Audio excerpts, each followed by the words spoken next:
వాక్యం ప్రకటిస్తున్నాను నాయన, ప్రార్థనలు కూడా చేస్తున్నాం, ఇంకా ప్రజలు ఉన్నారు తండ్రి అంటే యేసయ్య నాకు చెప్తున్నాడు వ్యవసాయం. వాళ్ళు వాక్యం వింటే, విన్న వాక్యాన్ని అనుసరించి నడుచుకుంటే వాళ్ళు ఎందుకయ్యా భయపడతారు? అవును, వ్యవసాయం చిన్న మాట. వాక్యం విని అనుసరించి నడుచుకునే వాళ్ళు ఏముంటుంది? మారు మనసు ఉంటుంది. మారు మనసు పొందిన వాళ్ళు ఏముంటే తగ్గింపు ఉంటుంది, వినయం ఉంటుంది, క్రమశిక్షణ ఉంటుంది, చాలా దీన మనసు కలిగి ఉంటాడు. అసలు అలాంటి వాడికి ప్రపంచంలో ఏమైనా తక్కువైద్దా నువ్వు చెప్పు నాకు ఒక మాట అన్నాడు. అబ్బా నిజమే కదా తండ్రి, తప్పిపోయిన కుమారుడు గురించి యేసయ్య ప్రపంచానికి ఇచ్చిన గొప్ప ఉపమానం అదే. ఆ ఒక్క వాక్యం అర్థమైతే నీ బతుకులు మారిపోయినట్టే. ఆ తండ్రి ప్రభు అయిన యేసుక్రీస్తు వారు అనుకుందాం, ఆ తప్పిపోయిన కుమారుడు మనం అనుకుందాం. చెడిపోయాం, తప్పిపోయాం, పాడైపోయాం, మన బతుకులో క్షేమమే లేదు. అయితే తిరిగి యేసు ప్రభు దగ్గరికి వస్తే పాప విషయమై పశ్చాత్తాపడి ఒప్పుకొని విడిచిపెట్టి యేసయ్య పాదాల దగ్గర బ్రతకడానికి ఇష్టపడితే, నువ్వు అడగక్కర్లా నాకు బంగారం కావాలని, నువ్వు అడగక్కర్లా నాకు మంచి వస్త్రాలు కావాలని, నువ్వు అడగక్కర్లేదు నాకు గొప్ప ఉద్యోగం కావాలని, నువ్వు అడిగిన దానికంటే ఊహించిన దానికంటే గొప్పగా చేసే దేవుడు ఆయన, గొప్పగా ఇస్తాడు ఆయన. నువ్వెందుకు కంగారు పడుతున్నావు? నాతో ఒకరోజు యేసయ్య ఏదేం చెప్పాడు, ఏం వ్యవసాయం డబ్బులు కావాలని బాధపడుతున్నావా? ఒకప్పుడు బుద్ధిహీనంగా అట్లా ఆలోచించేవాడు. అసలు ఈ మధ్య దేవుని మహాకృప, ఆ శాపగ్రస్తమైన జీవితం అంతా పోయింది. లోతైన విశ్వాసం, ప్రభు మీద ఆధారపడి బ్రతకాలి, ఇంకా ప్రభువుకి ఇష్టంగా జీవించాలి, ప్రభు వాక్యాన్ని ఇంకా తెలుసుకోవాలి, యేసయ్య స్వరం వినాలి, యేసయ్యని ఎప్పుడు కనులారా చూడాలి. ఆహా ఏమండవు, ఆ తప్పిపోయిన కొడుకు కన్న దగ్గర తండ్రి దగ్గరికి వస్తే వాళ్ళ నాన్న దగ్గర ఎన్ని ఆశీర్వాదాలు ఉన్నాయండి.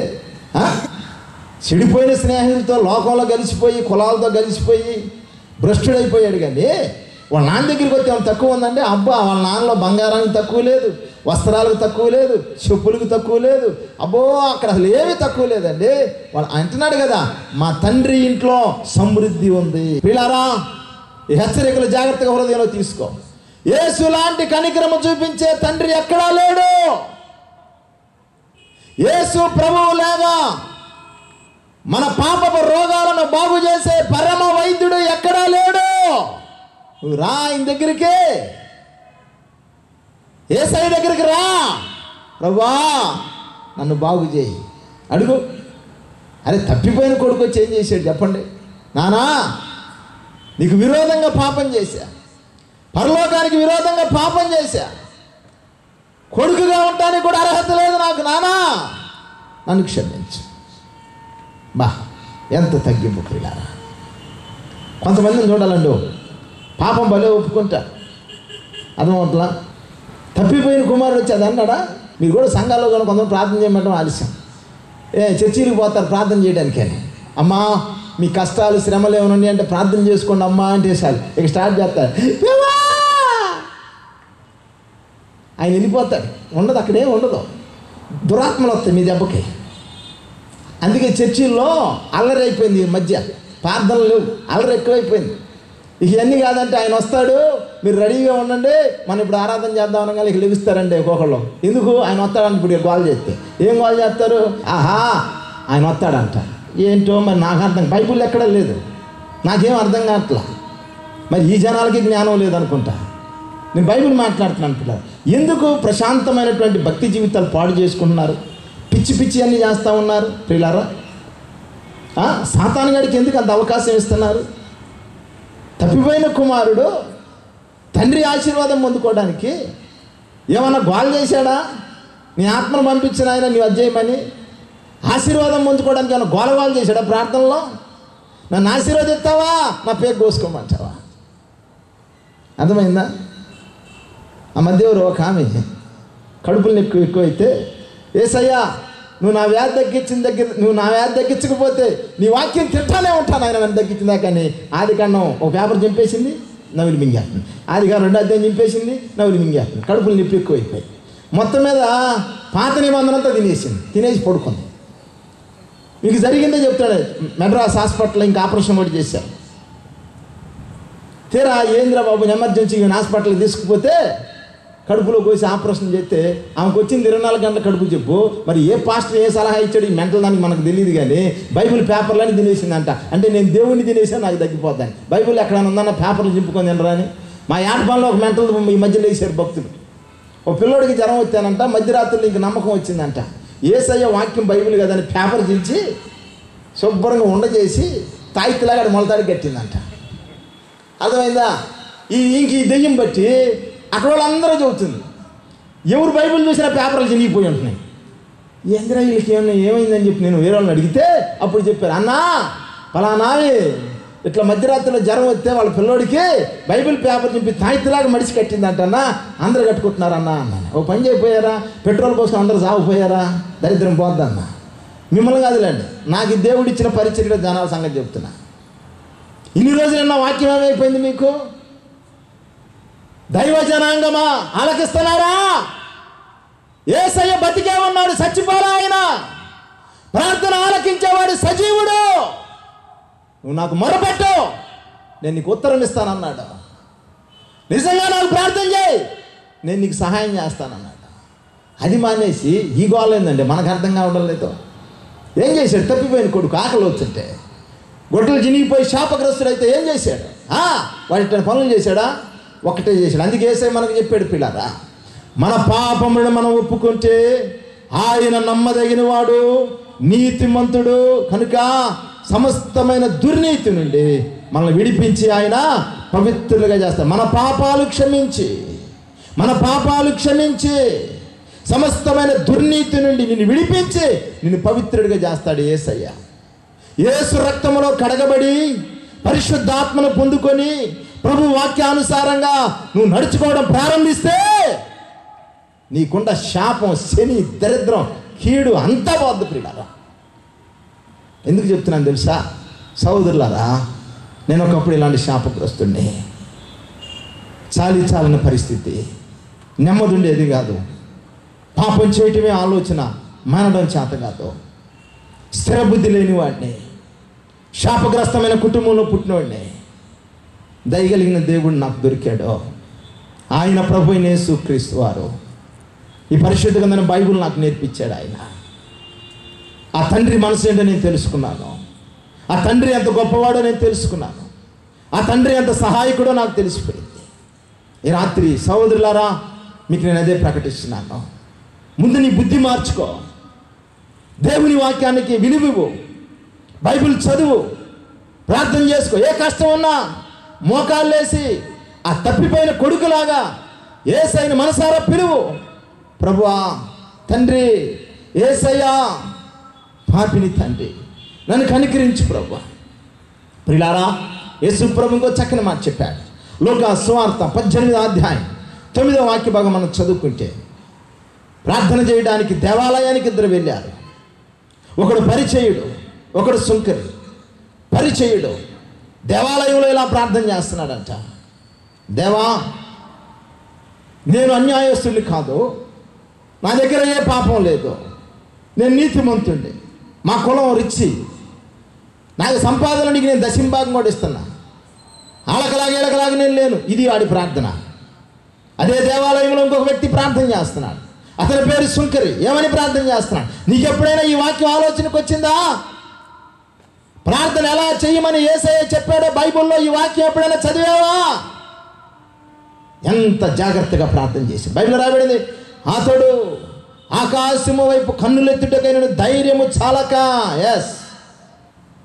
తన స్థితిని గ్రహించాడు. తప్పిపోయిన కొడుకు ఏం చేశాడు? తండ్రి దగ్గరికి రావడానికి ధైర్యం చాలా. అతను అంత దూరంలో ఉన్నప్పుడే ఆ తండ్రి వెళ్ళిపోయాడు. ప్రియులారా, యేసుక్రీస్తు ప్రభువు అత్యంత కనికరమ కలిగిన తండ్రి. ఆయన నీ మనసులో నిజమైన పశ్చాత్తాపం వస్తే నీ దగ్గరకు రావాల్సిన ఆశీర్వాదాలన్నీ ఆయన సిద్ధపరుస్తాడు. గుర్తుపెట్టుకో. దేవసాయం గారు, ఇంకా మాకు సమాధానం లేదు, మాకింకా రోగాలు తగ్గలేదు, మా కుటుంబంలో శాపం బాలేదు. ఏమిటి కారణం? నువ్వు మారలేదు. నువ్వు మారితే నిశ్చయముగా యేసయ్య నిన్ను దర్శిస్తాడు. మారితే ఎలా గుర్తు దేవసాయం గారు? తప్పిపోయిన కుమారుడు తన స్థితి మారిన తర్వాత ఎలా మాట్లాడాడో, ఎలా ప్రవర్తించాడో నీవు కూడా అలాగే మాట్లాడతావు, నువ్వు అలాగే ప్రవర్తిస్తావు. మచ్చుకైనా అతనిలో పాత స్వభావం కనపడిందండి. అహంకారం కానీ, గర్వం కానీ, అతిశయం కానీ ఏమైనా కలిగిందా? అబ్బా అబ్బా అబ్బా, టోటలీ చేంజ్ అండి. అసలు మారు మనసు పొందడం అంటే అదే అని యేసు ప్రభు చెప్పాడు. మేము మారామండి. మన ఒక ఆయన చెప్తుంది, మేము పోయే చర్చి మామూలుగా ఉండదండి. మన పాస్టర్ నన్ను అడుగుతున్నాను మీటింగ్కి పోతే, వ్యవసాయం అన్నా తెల్లకొట్టలు లేవేందన్నాడు. ఏందన్న అయితే సెట్ కావట్లేదు నాకు అన్న. అయ్యో వేయాలండి, వైట్ అండ్ వైట్ వేసి అసలు మామూలుగా ఉండకూడదు అన్నాడు. నేను అడిగి ఏంటి ప్రభు వైట్ అండ్ వైట్ పోతే మీ వాక్యాలు బాగా వస్తాయంట కదా అంటే, ఇటు ఉండవుగా ఇటు 7 సార్లే వాళ్ళ తేడవని 7 గోళం వాడిది, నువ్వైతే ఒకటే నేను చెప్పినట్టు చేయి. ప్రజలు ఈరోజు ఎలాగైపోయారు తెలుసా? ఎందుకు ఈ మాట మెన్షన్ చేసింది తెలుసా? పిల్లారా, నీ హృదయ స్థితి చాలా అని చెప్పి నేను బట్టలు వేసుకోవద్దని నేను చెప్పట్లా. ప్రాముఖ్యమైంది క్రైస్తవుడు తగిన బట్టలు వేసుకోవాలి. బైబిల్ చెప్తుంది పిల్లారా. చాలా మనం ఆ మాటను సన్మానించాలి. నీ స్థితి మారి దేవుడు చెప్పినట్లుగా ఆ వస్త్రాలను నేర్చుకుంటావు. తప్పిపోయిన కుమారుడు గొప్ప ప్రవర్తన, ఆశీర్వాదం పొందుకున్నాడు. ఏంటో తెలుసా? నేను పాపం చేశాను, తండ్రి యోగ్యుని కాదు. దేవాలయంలో అతను ప్రార్థన చేశాడు, సుంకరి, దేవా నేను పాపిని తండ్రి, నీ ఎదుట నిలబడటానికి కూడా నాకు ధైర్యం లేదయ్యా, నేనంత పాపిని తండ్రి, నన్ను కనికరించు నాయన. చూసారా పిల్లారా, దేవుడు ఆ పరిచయుడు ప్రార్థన అన్నాడు, సుంకరి ప్రార్థన అన్నాడు. వింటున్నారా? అయితే చక్కని మాట పిల్లారా, యేసు క్రీస్తు ప్రభు మాట్లాడుతున్నాడు. తర్వాత ప్రార్థన చేసిన పరిచయుడి కంటే ప్రార్థన చేసిన సుంకరి నీతిమంతుడు. చప్పట్లు కూడా ప్రభుని కనపడదాం పిల్లగా. ఎస్, అది ఎలా నీతిమంతుడు అయ్యాడండి? ఏ చర్చి పేరు చెప్పాడు నీతిమంతుడు అవడానికి? నేను అందుకు చెప్తున్నా. ఈ మధ్య సంఘాల పేర్లు చెప్తున్నారు కొంతమంది పరిశుద్ధులు అవడానికి. నాకు ఒక సిస్టర్ గారు తెలుసండి, చీరాల్లో ఉంటుంది. వ్యవసాయం పరిశుద్ధాత్మతదా నీకు అంది. వార్తాపోతం ఉండడానికి నా చుట్టం అంటామా? చెడిపోయిన దేవుడు పట్టుకొని రక్తంతో కడిగి తన ఆత్మతో నింపి నడిపిస్తున్నాడు. ఆయన నడిపించకపోతే నా బతుకు ఎట్టుంటుందో తల్లి అన్నాను. భాషలు వచ్చా అంది. శబర్రబల్లగమ్మ అన్నాను. అవును అంది. అవి అయితే వచ్చామ్మా, ఎన్నైనా మాట్లాడగలను అన్న. ఎవరు అతలా దర్శనాలు వస్తాయా అంది. కళ్ళు మూర్తి అయ్యానమ్మ, పాపపు కళ్ళ, దరిద్రపు కళ్ళ, అది పిడిచి పెడతారా సైతాన్ని గండి అన్న. దర్శనాలు బాగానే వస్తాయమ్మా. ప్రవచనాలు మాట్లాడతారా? నీకేమైనా చెప్పమంటావమ్మా? జరగాల్సింది, జరగబోయేది, జరగవలసింది కావాలి చెప్పి ఏం కావాలి నీకు చెప్తా ఇప్పుడు. అలాగైతే నువ్వు కూడా మా గ్రూపే. ఏమిటండి ఇవి? నేను ఆ గ్రూప్ అంట. ఆ తర్వాత వాళ్ళ కొడుకు నాతో అంటాడు, అన్న వ్యవసాయం నువ్వు అని వందను అన్నాను. మా అమ్మగారు ఏందాడు, కాఫీ పెడతానికి పోయింది. నాకు కాఫీ పెట్టుకొస్తానన్నా, బ్రూ కాఫీ పెట్టుకొస్తానని అమ్మ పోయింది. ఈ లోపల వాళ్ళ కొడుకు బెడ్రూమ్ నుంచి వచ్చా. వ్యవసాయం గారు మీరే వందనాలంటే వందనాలన్నా. మా అమ్మగారు ఏంది అడుగుతుంది కదండి అన్నాను. అమ్మకి నా మీద కొన్ని డౌట్లు ఉండేటి అడుగుతాను. నీకు చెప్పిన వ్యవసాయం గారు, మా అమ్మ ఎన్ని చెప్పిద్దే కానీ మా అమ్మ తెల్లారు లేగిస్తే టీవీ ఎదురే కూర్చుంటుంది సార్. సీరియల్ తప్ప మా అమ్మ వేరే చూడదు. అదేమంటే సీరియల్ చూడటం తప్పు కాదు బిడ్డ, సినిమాలు చూస్తే తప్పు కానీ అని నాకు ప్రసంగం చెప్పింది. నేను చెప్పాను నీకు చెప్పమాకండి వ్యవసాయం కానీ, నేను మళ్ళీ వెళ్తున్నాను అన్నాడు. అబ్బో, అమ్మకి చాలా స్టోరీ ఉంది కొంపలో. తర్వాత వచ్చి అంటది, అయ్యా వ్యవసాయం గారు నిన్ను ఎందుకు పిలిపించానో తెలుసా? నువ్వు నా కొడుకు కోసం ప్రార్థన చేసి నా కొడుకును మార్చాలా? అమ్మా నీకు దర్శనాలు వస్తాయి, తెల్లబట్టలు వేస్తావు, చాలా భాషలు మాట్లాడతావు, అసలు నువ్వు పోయే సంఘం మామూలు సంఘం కాదు. మీరు ప్రార్థన చేస్తే యేసు ప్రభు కుమారి చెప్పు అనంత దగ్గరికి వస్తాడు. నువ్వు జీపోయావా మారేవాడు అన్న. నా మాట బాగా ఆలకించాలి పిల్లారా, బాగా వినాలి. అప్పుడు చెప్పే తల్లి 100 పనికి మాలిన మాటలు చెప్పే కంటే నీ జీవితంలో ఒక మార్పు నీ కొడుకు కనపడితే ఇప్పుడు నీ అంట చర్చికి వచ్చేవాడు. తప్పిపోయిన కుమారు లాంటి ఆ మంచి మారు మనసు నీకుంటే నీ కొడుకు ఎప్పుడో మారిపోయేవాడు కాదా? లోపలే ఉంటాడు, పిలిచాడుగా అన్న. ఏమీ మాట్లాడలేదు పిల్లారా. నేను ఎందుకు ఈ సంగతి చెప్తున్నాను తెలుసా? ఈ రోజున జనాలు తెగ బాధపడుతున్నారు. యేసుక్రీస్తు ప్రభువు నీ వ్యాధి బాగు చేస్తాడు రాయి రాత్రే. యేసుక్రీస్తు ప్రభువు నీ కుటుంబ సమస్యల నుంచి నీకు సహాయం చేస్తాడు రా ఏం చేయాలి వచ్చి నువ్వు? అర్థమైందా? నీకు లైన్లో నుంచుంటే నేను నా కోటి తీసి, అర్థమైందా, ఇక్కడ నా కోటి తీసి అని ఎరికేకలేస్తాను అనుకుంటున్నావేమో. ఆ చండాల అలవాటు నాకు దేవుడు నేర్పించలా. చెప్తాను విని రాత్రి. 100% పర్మనెంట్ హీలింగ్, 100% నీ సమస్యలకు పరిష్కారం. ఒకే ఒక సూత్రం ఈ రాత్రి. నీ మనసు మారాలి, నీ యాక్టివిటీస్ మారాలి, నీ తత్వం మార్చుకోవాలి. ఈ రాత్రి విని జాగ్రత్తగా. పరిశుద్ధుడైన దేవునికి విరోధంగా నువ్వు ఎలా ప్రవర్తిస్తున్నావు ఈ రాత్రి ఒక్కసారి ఆలోచనకి తెచ్చుకో. నీ మాటలు ఎలా ఉన్నాయి? నోరు తెరిస్తే ఈ రోజున మానవుడు, బైబిల్లో ఉంది పిల్లరా, కపటపు మాటలు. ఎంతో అపాయకరమైన జీవితాన్ని కలిగి ఉన్నాడు ఈ కపటపు మాటల ద్వారా. భార్య దగ్గర మాట్లాడే మాటలు కపటపు మాటలు, భర్త దగ్గర మాట్లాడే మాటలు కపటపు మాట. ఈ మధ్య భార్యాభర్తల మీద ఎంత నమ్మకం ఏర్పడిందంటే, ఈ టెక్నాలజీ డెవలప్ అయిన తర్వాత భార్యాభర్తల మధ్య ఎంత నమ్మకం కుదిరిందంటే, బెడ్రూమ్లో సీసీ కెమెరాలు పెట్టిన పొడుగుని స్థితికి దిగజారారు వీళ్ళు. నీచమైనటువంటి పరిస్థితులు ఈ రోజున పిల్లారా. బెడ్రూమ్లో కూర్చొని పనికి మాలినటువంటి సీసీ కెమెరాలు పెట్టుకుంటున్నారండి. అంత నమ్మకం తయారైంది. మీరు ఎలా బాగుపడతారు? పెద్ద గ్రంథాలు తీసుకొని చర్చికి పోతున్నారా? క్రైస్తవులు అని చెప్తారా? నేనే నువ్వు నమ్మలేకపోతున్నావా? ఏమండి, ఏంటి మైండ్ ఏంటి అసలు? మారావా నువ్వు మారావా? ఏమండి, ఎంతమంది లేరండి ఇలాంటి వాళ్ళు? కాల్ రికార్డ్స్ పెట్టుకోవడం, కాపురాలు బాగొట్టుకుంటున్నారు. ఏది నీ దగ్గర మారిన మనస్సు, క్షమించే మనస్సు, ప్రేమించే మనస్సు, తగ్గించుకునే మనస్సు. ఆహా, ఎన్ని ఆశీర్వాదాలు ఇలా ఉంటే పిల్లారా. రోగం నేనేం చేయదు బ్రదరు, నీకు తెలుసా సంగతి? రోగాలు వస్తాయి పోతాయి. సీజన్ అన్సీజన్ ఉంటుంది. వాటికి వర్షాకాలం ఉంటుంది, ఎండాకాలం ఉంటుంది. మనిషికి వేడి చేసేది, ఓవర్ హీట్ అయితే ఫీవర్ వస్తుంది, తుమ్ము జలుబులు సహజం. కానీ ఒకటి గుర్తుపెట్టుకో, పరిశుద్ధుడైన దేవుని దగ్గర నువ్వు ఉంటే ఏ రోగం కూడా నేనేమీ చేయదు. అది గుర్తుపెట్టుకో. అది నేను నీకు ప్రకటిస్తుంది. ఏ రోగమైనా దేవుడు నిన్ను బాగు చేస్తాడు. సమృద్ధి కలిగిన తండ్రి దగ్గరికి నువ్వు రా. ఆయన దగ్గర ఎలాంటి వాడు ఉంటాడో తెలుసా? మారు మనసు పొందినాడో యేసయ్య దగ్గర ఉంటాడు. ఎలా చెప్తున్నావు అంటావేమో. ఆ తప్పిపోయిన కొడుక్కి మారు మనసు లేనప్పుడు రోట్లంపడి తిరిగాడు, దేశాలు తిరిగాడు, పనికి మాలినోడు, పాపం కూడేసుకున్నాడు, చెడిపోయిన స్నేహితులు ఎక్కువైపోయారు. ఆడికి ఏమి లేదప్పుడు, మారు మనసు లేదు. అంతేనా? చెడిపోయిన మనసు ఉంది కనుక చెడిపోయాడు ఆడు. ఇప్పుడు మారు మనసు పొందాడు. మారు మనసు పొందితే చెడిపోయిన స్నేహితుల దగ్గర ఉన్నాడా? మారు మనసు పొందిన తర్వాత చెడిపోయిన కులస్తుల దగ్గర ఉన్నాడా? మారు మనసు పొందిన తర్వాత లోక స్నేహంతో ఉన్నాడా? ప్రియులారా, ఎక్కడికి వచ్చాడు? తండ్రి దగ్గరికి వచ్చాడు. సహోదరుడా, నీ మనస్సు మారితే నువ్వు మొదటిగా ఎక్కడికి వస్తావో తెలుసా? నీ పరిశుద్ధుడైన తండ్రి, నీ సృష్టికర్త, నిన్ను సృష్టించిన వాడు, నీకు ఆయుస్సు నిర్ణయించిన వాడు, నీ పాప దోషముల కొరకై, నీ శాపము దరిద్రం తీసివేయడం కొరకై కల్వరి శిలువలో పరిశుద్ధమైన రక్తము చిందించిన యేసయ్య దగ్గరకు నువ్వు వస్తావు. ఆయన మహిమైశ్వర్యములో మన ప్రతి అవసరత తీర్చబడుతుందని బైబిల్లో ఉంది.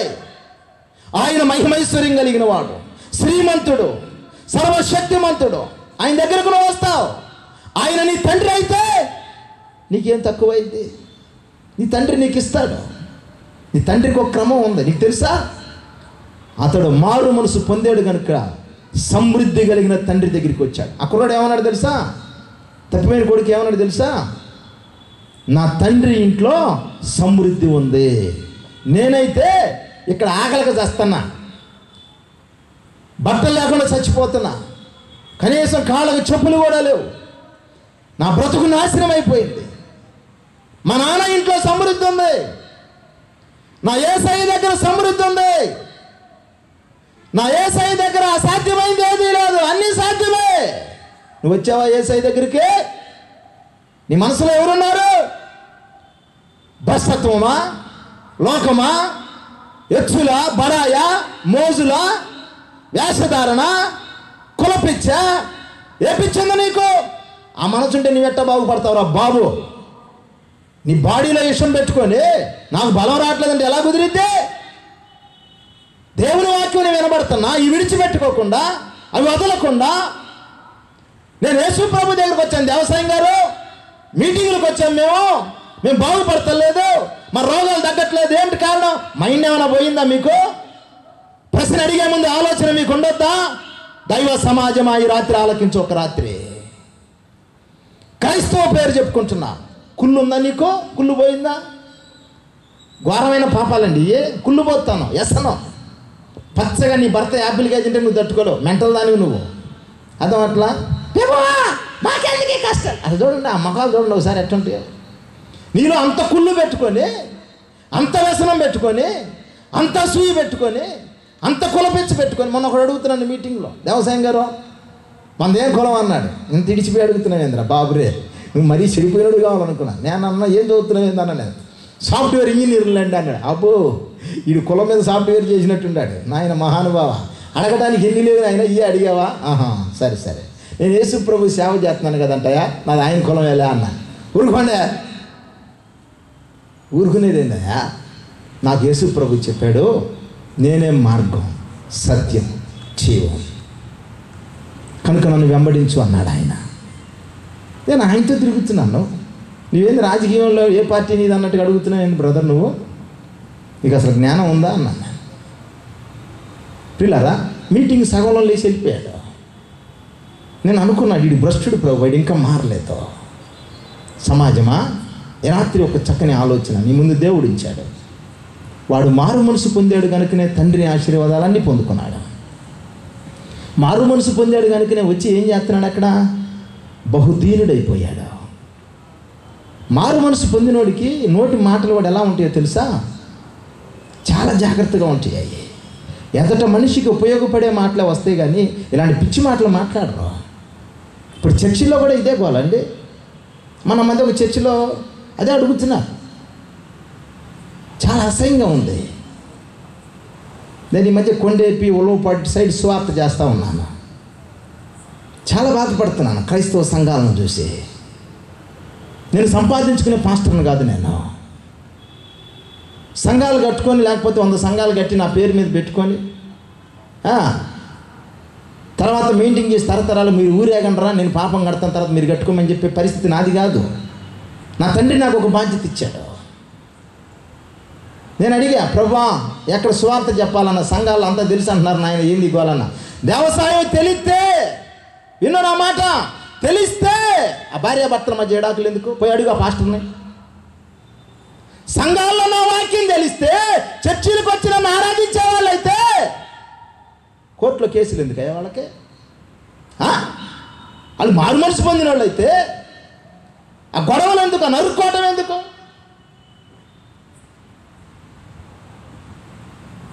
ఆలోచించావు ఎప్పుడన్నా? మారు మనసు పొందాలి. ఈ రాత్రి మీ అందరిని ప్రభు స్వస్థపరుస్తాడు నిశ్చయముగా, గ్యారంటీగా చెప్తున్నాను. ఎలా చెప్తున్నావు దేవసాయం గారు? ప్రభు స్వస్థపరుస్తాడు. ఆయన సమర్థుడు. నన్ను స్వస్థపరిచాడు యేసయ్య. ఆయన సమర్థుడు, నిన్ను స్వస్థపరుస్తాడు. ఆయనకి నీకు నాకులాగా కుల పిచ్చి లేదు, సంఘాల పిచ్చి లేదు, గ్రూపుల పిచ్చి అంతకంటే లేదు. మనకు అంటున్నాడు, వాక్యం చెప్తుంటే టీవీలో ఏనా దేవసాయం గారు ప్రసంగం బాగుంది, నువ్వు కూడా మా బెదరన్నానా అన్నాడు. మీరు మారర్రా నా ఇండ్లారా అనుకున్నాను. ఏ బెదరని కాకపోతే వాక్యం చెప్పించరా బెదరన్నా? అట్ట కాదు, మీరు ఏ చెప్పండి, మీరు ఏంది అన్నాడు. ఏంది ఏముందా, వాక్యం చెప్పాను కానీ నువ్వు అర్థం చేసుకుంటే అదేనండి, నువ్వు కొంచెం క్లారిటీ ఇస్తే మీటింగ్లు ఏర్పాటు చేద్దాం అనుకుంటున్నాను అన్నాడు. ఏం చెప్పాలి చెప్పన్నా అన్న. నువ్వు మా బ్రదర్ అన్నా కాదా, ఒక మాట చెప్పన్నాడు. నువ్వు సహోదరుడివేనా అన్నా. నేను సహోదరుడినే. అట్ట కాదన్నా అన్నాడు. ఒరే ఇక ఇళ్ళకొల్లాగా ఎదురు నీ గోల నాకు అడిగి చెప్పాలి. ఇప్పుడు నేను సన్నాసుడు రాసుకుంటాడుగా, ఇప్పుడు అది రాసుకుంటే కానీ వాళ్ళకేదో బాగుంటుంది. ఏమన్నా నేను బ్రదర్నేనన్నా, నేను reverend doctor most right reverend లేవు నా దగ్గర లేవన్నా. ఏదో ఒక సామాన్యుడిని, ఒక సహోదరుణ్ణి, మీలాంటి వాడిని, ఏ వాక్యం చెప్పడానికి తగినోడిని కదా. అట్ట కాదన్నా, నీది బ్రదర్ అని సమస్తేనా? మీ సంఘంలో ఆడోళ్ళు పాటలు పాడతారా అన్నాడు. మా సంఘంలో ఆడోళ్ళు పాటలు పాడరు, నేనే పాడతా, నేనే బెదర్నే అన్నా. మరి ఏందన్నా వేరే పాస్టరు ఆయన మనం బెదరగాదర్రా బాబు అని పిలువ మాకు గొడవలు అవుతాయి అన్నాడు. అట్లానా? మరి ఎంత లోపల కపటం పెట్టుకొని పావుగంట దాకా నా ప్రాణం తీసేది ఎందుకన్నా? ఇది పెద్ద పాపం కదండి. అరే ఓపెనింగ్ అడిగేయచ్చుగా, పలానోడు ఇటు చెప్పాడు దేవసాయం గారు నువ్వు మా బెదరవు కాదంట, నువ్వేదో ఇంకొక బెదరవు అంటాను. అను వేరే బెదరు అన్నమాక. నేను అటు ఆడదాన్ని కాదు, ఇటు మగోడు కాదు, మధ్యలో తేడా రకాన్ని కాదన్నా. ఒకవేళ మీరేమో తేడాగాళ్ళేమో, నేను అలాంటివాడిని కాదు. నేను క్రీస్తు కొరకు బ్రతకాలనుకుంటున్నాను. సస్తే ఆయన కొరకే చావాలనుకుంటున్నాను. నాకు ఆస్తులేమో అవసరం లేదనుకున్నాను. నేను అవన్నీ నిర్ణయం చేసుకొని ఆయన సిలువ ఎత్తుకున్నాను. నేను మీకు నాకు చాలా తేడా ఉంది. నన్ను మీతో పొంతం చేయమాకనని మాట్లాడాను. ఈ సభలకు మళ్ళీ డేట్ గురించి మళ్ళీ ఫోన్ చేయాల పిల్లారా. నేను ఎందుకు మాట్లాడుతున్నా తెలుసా ఈ మాట? సంఘాల్లో ఈ రోజున ఏ ఆత్మ పనిచేస్తుందండి, ఏ సంస్థ పనిచేస్తుందండి? మీకు తక్కువ అండి, చాలా మంచోళ్ళు ఒంగోలు ప్రభుని స్తుతిస్తున్నాను. మిమ్మల్ని పొగడానికి మాట చెప్పలే. పిల్లారా మనం మారాలి. నేను ఇది రాత్రి నీతో మాట్లాడుతుంది. ఎలాగ మారాలి దేవసాయం అన్న? ఇంకొకసారి మాట్లాడతావా? తప్పిపోయిన కొడుకు ఎలాగో మారాడో నువ్వు అలాగే మారాలి. అతడు ఎలా మారాడు? తండ్రి దగ్గరికి వచ్చి పశ్చాత్తాపడ్డాడు, పాపం ఒప్పుకున్నాడు, విడిచిపెట్టాడు, దీనుడిగా బ్రతికాడు, తగ్గించుకొని బ్రతికాడు. ఒక క్రిస్టియన్ పర్సన్ అలాగే ఉంటాడు పిల్లరా. అదే మారు మనసు జీవితం. అక్క అన్న, ఆ మారు మనసు నీకుంటే ఈ రాత్రి నా మాట బాగా వినాలి పిల్లరా. నీ రోగమా నిత్యముగా యేసయ్య బాగు చేస్తాడు.